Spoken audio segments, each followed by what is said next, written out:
आता आपण याच्यात 1-2 पळ्या तेल घालू. आता आपलं तेल गरम झालं, त्यात अर्धा चमचा मोहरी टाकू, अर्धा चमचा जिरी टाकू.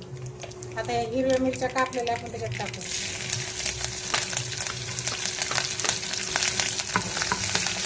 आता आपली मिरची पण तळून झाली. आता त्याच्यात कांदा टाकून घेऊ.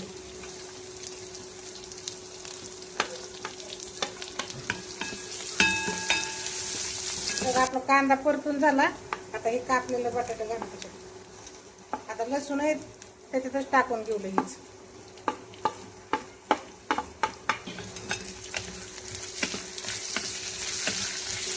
अर्धा चमचा हळद टाकू आणि चवीनुसार मीठ टाकू. आता याला चांगलं मिक्स करून घेऊ. आता हे सगळं मिक्स करून झालंय. याला आता 2 ते 3 मिनिटं चांगलं शिजून देऊ. आपलं बटाटा शिजून झालंय.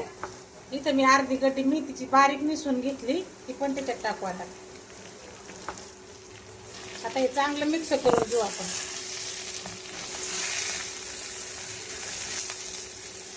आणि भाजी शिजण्यासाठी अजून थोडंसं मीठ टाकू.